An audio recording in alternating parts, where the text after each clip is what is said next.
ಹುಬ್ಬಳ್ಳಿ ಜಿಲ್ಲಾಡಳಿತ, ಜಿಲ್ಲಾ ಪಂಚಾಯತ್ ಹಾಗೂ ಸಮಾಜ ಕಲ್ಯಾಣ ಇಲಾಖೆ ಇವುಗಳ ಸಂಯುಕ್ತ ಆಶ್ರಯದಲ್ಲಿ ಡಾಕ್ಟರ್ ಬಾಬು ಜಗಜ್ಜೀವನ್ ರಾಮ್ ಸಮುದಾಯ ಭವನ ಉದ್ಘಾಟನೆ ಮಾಡಿದರು.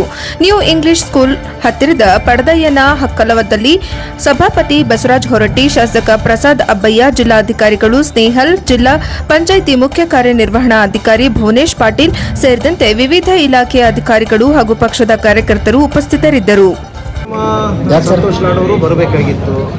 ಅವರ ಅನಾರೋಗ್ಯ ಕಾರಣದಿಂದ ಇವತ್ತು ಬೆಳಗ್ಗೆ ನಾನು ಮೆಸೇಜ್ ಕೊಟ್ಟು ಒಂದು ವಾಯ್ಸ್ ಮೇಲ್ ಕೂಡ ಕೊಟ್ಟಿದ್ದಾರೆ. ಬರೋಕ್ಕಾಗ್ತಾ ಇಲ್ಲ, ಭಾಳ ತೊಂದರೆ ಆಗಿದೆ, ಆ ನಿಟ್ಟಿನಲ್ಲಿ ನೀವು ಮುಂದುವರಿಸಿರಿ ಅನ್ನುವಂಥದ್ದು. ಮತ್ತು ಈಗ ನಮ್ಮ ಸಭಾಪತಿಗಳು ಕೂಡ ಹೊರಟ್ಟಿ ಅವರು ಬರ್ತಾ ಇದ್ದಾರೆ. ಬಂದಮೇಲೆ ಈ ಕಾರ್ಯಕ್ರಮ ಉದ್ಘಾಟನೆ ಮಾಡ್ತಾರೆ. ಬಹುದಿನಗಳ ಕನಸು ಏನಿತ್ತು ಇವತ್ತು ಅದು ನನಸಾಗಿದೆ. ಹಿಂದೆ BJP ಅವರಿದ್ದಾಗ ಇದಕ್ಕೆ ಬರೀ ಒಬ್ಬೇ ಹೊಡೆದ್ರು, ಸ್ಟ್ರೈಕ್ ಮಾಡಿದರು, ₹1 ಕೊಡೋಕ್ಕಾಗಿಲ್ಲ ಅವ್ರಿಗೆ. ಇವತ್ತು ನಮ್ಮ ಸರ್ಕಾರ ಬಂದಾಗ ಇವತ್ತು ಉದ್ಘಾಟನೆ ಮಾಡ್ತೀವಿ. ನಮ್ಮ ಜಿಲ್ಲಾ ಉಸ್ತುವಾರಿಗಳು ಬರಬೇಕಾಗಿತ್ತು.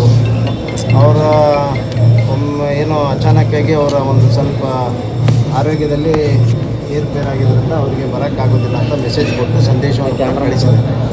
ಆ ನಿಟ್ಟಿನಲ್ಲಿ ಇವತ್ತು ನಮಗೆ ಸ್ವಲ್ಪ ಟೈಮ್ ಪೋಸ್ಟ್ಪೋನ್ ಮಾಡಿ ಕಾರ್ಯಕ್ರಮ ಮಾಡುವಂಥದ್ದಾಗಿದೆ. ಇದಕ್ಕೆ BJP ಸರ್ಕಾರದಾಗ ಅನುದಾನ ಕೊಟ್ಟಿಲ್ಲ, ತಾವು ಹೋರಾಟ ಮಾಡಿದ್ರಿ, BJP ಅವರು ₹1 ಅವರ ಸರ್ಕಾರದಲ್ಲಿ ₹1 ಕೊಟ್ಟಿಲ್ಲ, ₹10 ಕೊಟ್ಟಿಲ್ಲ. ನಮ್ಮ ಸರ್ಕಾರ ಬಂದಾಗ ಆಂಜನೇಯವರು ಸೋಷಿಯಲ್ ವೆಲ್ಫೇರ್ ಮಿನಿಸ್ಟರ್ ಇದ್ದಾಗ ತೊಗೊಂಡಿದ್ದೆವು ಆ ಗ್ರ್ಯಾಂಟ್. ಇವತ್ತು ಫಿನಿಶ್ ಆಗಿದೆ. ಕಾರಣಾಂತರಗಳಿಂದ ಟೆಕ್ನಿಕಲ್ ಪ್ರಾಬ್ಲಮ್ ಆಗಿ ಸ್ವಲ್ಪ ನೆನೆಗುಂದಿಗೆ ಬಿದ್ದಿತ್ತು, ಈಗ ಕ್ಲಿಯರ್ ಆಗಿದೆ. ಎಷ್ಟು ವೆಚ್ಚ ಇದೆ ಅಮೌಂಟು? ಅಷ್ಟು ₹8.5 ಕೋಟಿ ವೆಚ್ಚದಲ್ಲಿ ಮಾಡಿ. ಇಲ್ಲ ಮಾಡ್ತೀನಿ. ಸ್ವಲ್ಪ ಈ ಜಿಲ್ಲಾ ಉಸ್ತುವಾರಿಗಳು ಬರೋದು ಸ್ವಲ್ಪ ವಿಳಂಬ ಆಗಿರೋದ್ರಿಂದ ಅದು ಬರಲಿಕ್ಕಾಗಿಲ್ಲ. ಈಗ ನಮ್ಮ ಮೆಸೇಜ್ ಸಿಗ್ತದೆ, ಆ ನಿಟ್ಟಿನಲ್ಲಿ ಸ್ವಲ್ಪ ವ್ಯತ್ಯಯ ಆಗಿದೆ ಅಷ್ಟೇ. ಈಗ ಮಾಡ್ತೀನಿ, ಅರ್ಧ ತಾಸು ಲೇಟ್ ಆಗ್ಬೋದು, ಮಾಡ್ತೀನಿ. Thank you. ಕರೆದಿದ್ದಾರೆ, ಯಾವ ಕಾರಣಕ್ಕೆ ಅನ್ನೋದು ಇನ್ನೂ ಕೂಡ ಅದೊಂದು ಸ್ಪಷ್ಟತೆ ಇಲ್ಲ. ಯಾವ ಚರ್ಚೆ ಇರ್ಬೋದು ಈಗೇನು ನಮ್ಮದು ರಾಜ್ಯಸಭಾದು ಮೆಂಬರ್ ಇರ್ಬೋದು, MLC ನಾಮಿನೇಷನ್ ಇರ್ಬೋದು, ಅದ್ರ ಬಗ್ಗೆ ಚರ್ಚೆ ಇರ್ಬೋದು. ಕರೆದಿದ್ದಾರೆ, ಎಲ್ಲ ಬೇರೆ ಪಾರ್ಟಿ ದೃಷ್ಟಿಯಿಂದ ಬೇರೆ ಬೇರೆ ಕಾರಣಗಳಿಂದ ಕೂಡ ಕರೆದಿರ್ಬೋದು. ಈ ಸಚಿವ ಸಂಪುಟ ಪುನರಚನೆ ಇದೇ ಸಮಯದಲ್ಲಿ ಆಗುತ್ತೆ ಸರ್? ಎಲ್ಲ ಮಾಡ್ತಾರೆ, ಅದೇನು ಖಂಡಿತ ಮಾಡ್ತಾರೆ. ಆದರೆ ಈಗ ಅದಕ್ಕೆ ಕರೆದಿದ್ದಾರೆ ಅನ್ನುವಂಥದ್ದು ಏನೋ ನನಗೆ ಕಾಣ್ತಾ ಇಲ್ಲ. ಬೇರೆ ರಾಜಕೀಯ, ಬೇರೆ ಡೆವಲಪ್ಮೆಂಟ್ ಬಾಜು ಸಚಿವರು ಕೂಡ ಹೋಗಿದ್ರು ಅಂಥದ್ದು ಹೋಗಿದ್ದಾರೆ. ಸಹಜವಾಗಿ CM DCM ಹೋದಾಗ ಸಹಜವಾಗಿ ಅವ್ರ ಜೊತೆಗೆ ಹೋಗುವಂಥದ್ದು ಹಿಂದಿನಿಂದ ನೋಡಿರಿದೆ, ಹೊಸದಲ್ಲ. ಯಾರು CM ಹೋದಾಗ ಅವ್ರ ಜೊತೆಗೆ ಎಷ್ಟು ಜನ, DCM ಹೋದಾಗ ಅವ್ರ ಜೊತೆಗೆ ಎಷ್ಟು ಜನ ಹೋಗ್ತಾರೆ. ಅದಕ್ಕೆ ವಿಶೇಷ ಅರ್ಥ ಕಲ್ಪಿಸುವಂಥದ್ದು ಬೇಕಾಗಿಲ್ಲ ಅಂತ ಅನ್ನಿಸ್ತದೆ. ನಾಯಕತ್ವ ಬದಲಾವಣೆ ಅದ್ರ ಬಗ್ಗೆ ಈಗಂತೂ ಏನು ಮಾತಿಲ್ಲಲ್ಲ, ಅದ್ರ ಬಗ್ಗೆ ಪ್ರಶ್ನೆ ಬಂದಿಲ್ಲ. ಹೈಕಮಾಂಡದಿಂದ ತೀರ್ಮಾನ ಇರ್ತದೆ. ಈಗಂತೂ ಅದು ಯಾವುದು ಅದ್ರ ಬಗ್ಗೆ ಚರ್ಚೆನೇ ಇಲ್ಲ. ಸಚಿವ ಸ್ಥಾನದ ಆಕಾಂಕ್ಷಿದ್ರೆ ಏನು ಕೂಡ ಅನೇಕ ಬಾರಿ ಕೂಡ ಹೇಳಿದ್ದೀನಿ, ನಾನು ಸಚಿವ ಪ್ರಬಲ ಆಕಾಂಕ್ಷಿಯಾಗಿದ್ದೀನಿ. ಅದರ ಹೈಕಮಾಂಡ್ ತೀರ್ಮಾನಕ್ಕೆ ನಾವು ತಲೆ ಬರ್ತೀವಿ ಅನ್ನೋಂಥ ಮಾತನ್ನು ಕೂಡ ಭಾಳ ಸ್ಪಷ್ಟವಾಗಿ ಹೇಳಿದ್ದೀನಿ. ಇವತ್ತೇ ಡೈಲಿಯಿಂದ ಸಿಹಿ ಸುದ್ದಿ ಬರ್ಬೋದು ಅಂತ.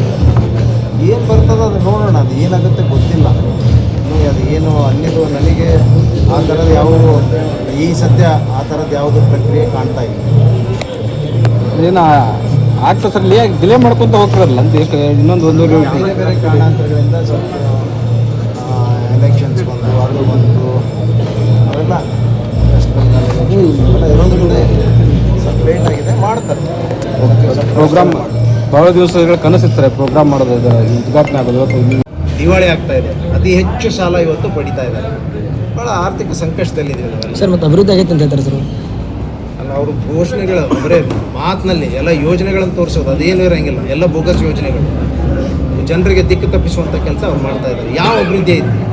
ಏನೂ ಇಲ್ಲ, ಝೀರೋ. ಅವ್ರದ್ದೆಲ್ಲ ಏನಿದ್ರೆ ಹಿಂದೇನು ನೆಹರು ಅವರು ಏನೊಂದು ಫೌಂಡೇಶನ್ ಹಾಕಿದ್ರು ಪಂಚವಾರ್ಷಿಕ ಯೋಜನೆಯಿಂದ, ಇವೆಲ್ಲ ಯೋಜನೆಗಳಿಂದ ಇವತ್ತು ಸದೃಢವಾದಂಥ ಒಂದು ದೇಶ ಆಗಲಿಕ್ಕೆ ಸಾಧ್ಯ ಆಗೈತಿ. ಇವತ್ತು ಅದನ್ನು ಕೂಡ ಎಲ್ಲ ದೇಶವನ್ನು ಮಾರಾಟ ಮಾಡುವಂಥ ಒಂದು ದುಸ್ಥಿತಿಗೆ ತಂದಿಟ್ಟಿದ್ದಾರೆ. ಮಾಡಬೇಡ ಅಂತಾರೆ. ಈಗ ಭಾಳ ಓಡಾಡಬೇಡ್ರಿ, ಪೆಟ್ರೋಲು ಮಿತ ಬಳಸ್ರಿ ಅಂತ ಹೇಳ್ತಾರೆ. ಒಂದು ಸರಿ ತಮಟೆ ಬಾರಿಸ್ರಿ, ಎಲ್ಲ ನೀವು ಈ ಕರೋನಾದಿಂದ ಮುಕ್ತರಾಗ್ತೀರಿ ಅಂತ ಹೇಳ್ತಾರೆ. ಇವರು